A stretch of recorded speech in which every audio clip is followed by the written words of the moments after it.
What's going on, family? So listen, um, one, I appreciate everybody. I want to tell you guys all, man, I appreciate the love. I appreciate all the support. Welcome all my new family members to the recession-proof family.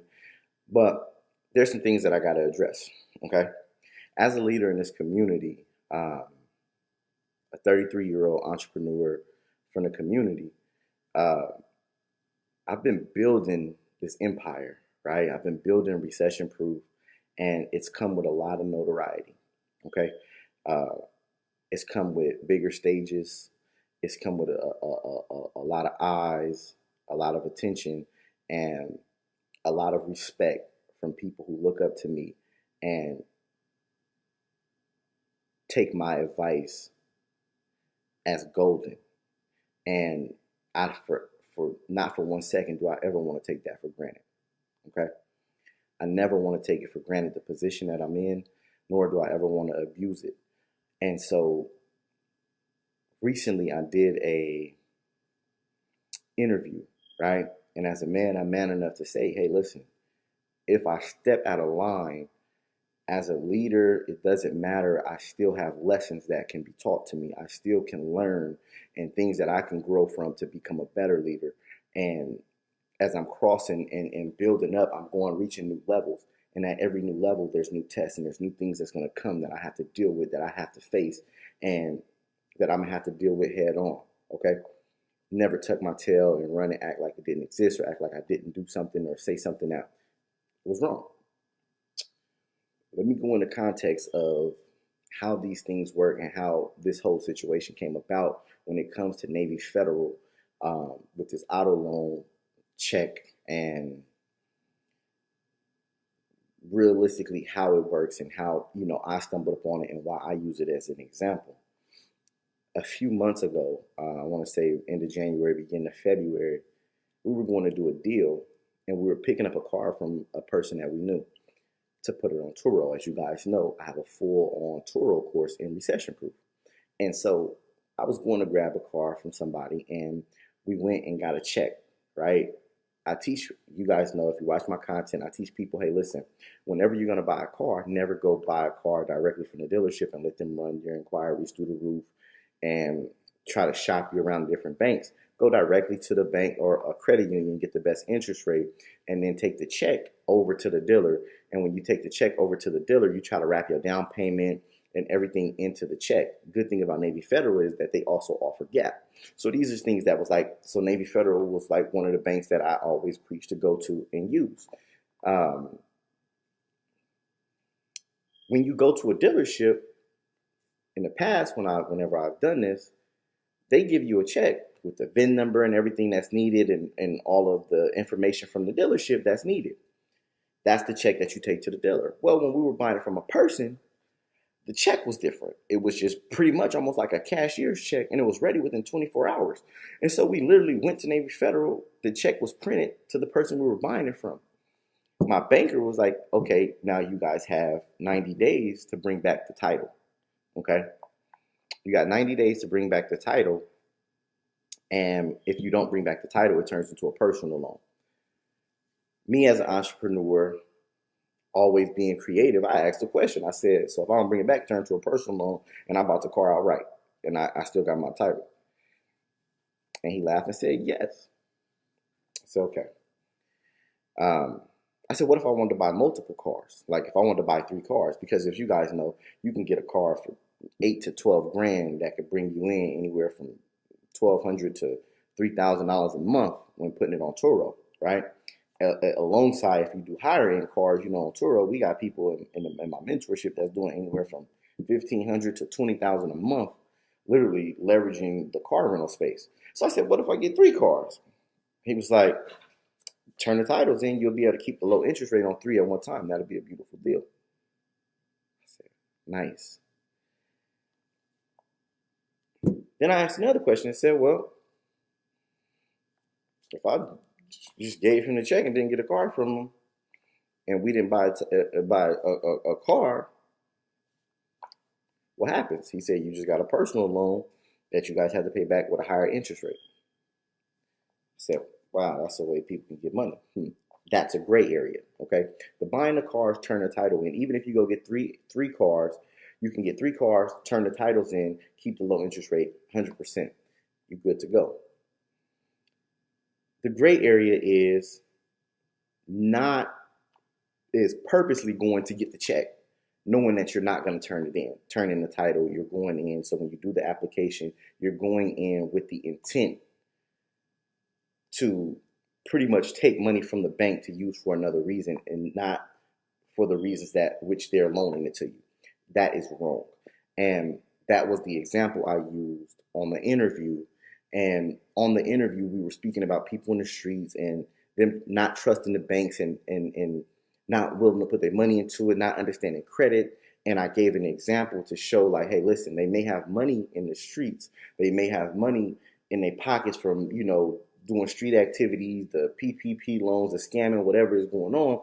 And they're not willing to risk that money to get educated on how to leverage the bank, how to actually learn about credit, or how to actually invest into stocks and different investments, right? And I said, well, they can go to the bank and get money this way and then invest that. I was caught in conversation and I said something that was wrong because like exactly what I just said is that the intent is wrong when you go in. What I had to realize over these last few days is that I'm held to a higher standard. When I say something, it's not saying, hey, I'm just throwing an idea out. I just gave people advice that people will take that could potentially put them in a bad position. As a leader, I never want to put anybody in a bad position. Okay, I never want to, especially not dealing with the law. We already understand that the world is set against us. So for everybody who's seen it and understand that the things that are possible, yes, I identified a gray area. Okay, I identified a gray area, but I also want to take it in the context of the reason I discovered that gray area, how I discovered it, and I don't recommend you go out and do it with malicious intent. Okay, now that's one of the things that made me look at, and as a leader, I said, I have to continuously learn. And it made me grow. So I had to grow as an individual. Standing on my wrongs, I don't have a problem with it. Taking accountability for things that I did, I don't have a problem with it. And I looked and I said, well, that is a gray area. And as a leader, I said, well, let me take a step back and judge myself. I called out recently, yesterday, and set up and got with an FTC lawyer. Now I have my FTC lawyer fine-tuning and going all the way through everything that I teach, right? Everything that I teach, cutting the fat, making sure everything is on point and explained in a manner of which we can operate and how we can operate and how we can do things, not to only better myself, but to better the experience of my students, to have them 100% compliant when they operate and know exactly what they're doing is okay and that they're in good hands and the operations are set up and put in place to where they can operate. And that was me taking a lesson and learning from something of me opening my mouth and giving an example, and should have kept the example to myself, but I gave the example and I shared information and game on a major platform that could potentially impact thousands. And so I had to take accountability and grow from that. Another thing that came about is that me telling people in regards to FTC when it comes to cleaning credit. If you guys ever seen my interviews, you guys know that, I tell people to opt out of the secondary bureaus because I understand that in order for you to get something deleted, it has to be accurate, right? Or, you have to prove that it's inaccurate or unverifiable. So I always use a 609 letter for things that are inaccurate or unverifiable, right? And that's why I do the opt-out of the secondary bureaus and things like that, understanding which different letters to use in conjunction, whether it's a 604 or 611. It's a lot of different letters that we can use, but we have to understand the principles of the law when we actually do a dispute, right? When it comes to FTC, that's identity theft. And there's been some kind of misconfusion or misstep that people think the credit repair that I speak of or that I teach is only about identity theft. And I want to show you guys, I'm going to actually pull up my course so you guys can actually see it in my course. This is my actual teachings on what I say about FTC. We're going to walk through that. That's with Credit Repair Cloud. Okay? We also have Consumer Finance, which is CFPB.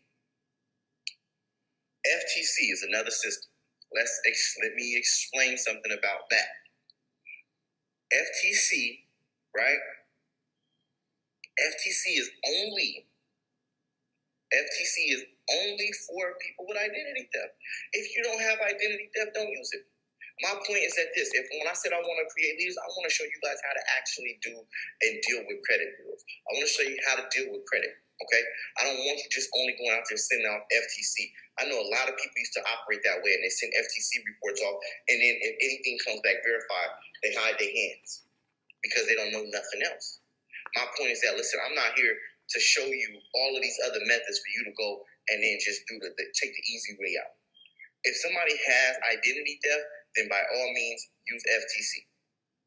But my goal is not for you to say, this is how you do credit. That's not just doing credit repair, right? That's not doing credit repair.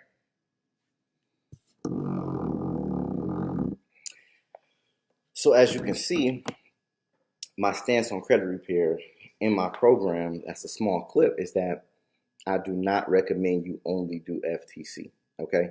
I teach multiple different ways to actually clean your credit. Okay. And so, but in hindsight, what I do want to point out is that as a leader in the community, you always have to be responsive. You always have to realize that everything that you say isn't gold and you can make mistakes.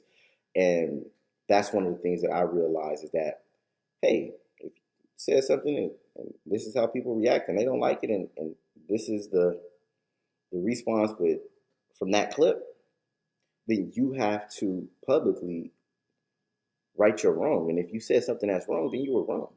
And I can hold myself accountable to say that I shouldn't have said that. That was wrong. To give somebody that advice was wrong because I understood the system. I understand how the bank works. That is a possibility, yes, but that's not the proper way. The proper way is to get the check and actually go do it and do something with the check, like get 3 cars, 4 cars at a time, turn the titles in, put them on Turo, create cash flow. That's my goal, and that's what I really teach inside of Recession Proof Extreme, is helping my students actually maximize the banks to their benefit and go out and create different businesses to actually help them grow and take it to the next level, okay? And I understand that, listen, I've helped thousands of people when it comes to education that has joined Recession Proof. It may be some people out there that don't like my program. Hey, out of the 1,000 I help, I would expect it to be some people who say, I didn't like it. That's totally fine. But for the thousands that I've been able to help, I'm willing to take the feedback from some people that say, I didn't like Recession Proof. But for the thousands of people who I have helped, the thousands of people who have been around me and have came to my conferences, that have flown on jets with me, that I have built with and met in person, listen, to you guys, I'm thankful. I thank you guys for standing with me. I think you guys know what we teach and what's inside of Recession Proof Extreme as we continue to build. I appreciate and love you guys. For everybody else in the community that's watching, as a leader in the community, we must always understand conflict resolution and how to actually resolve things when we have problems. And as a man, we can't let my pride go and say, well, I don't care. I ain't fixing that because I said what I said. No, let's learn from it. Let's grow and let's continue to build and take it to the next level as we already been doing. And with that being said, listen, I appreciate you guys. Hopefully this kind of gives you guys a clear understanding of who I am, what Recession Proof is for those of you that don't know. And hey, for everybody else, I look forward to building with you. And salute to everybody that's out here running the plays, actually going, grabbing cars, using this auto loan play and using it properly and building and winning, y'all. Let's get it. We Recession Proof.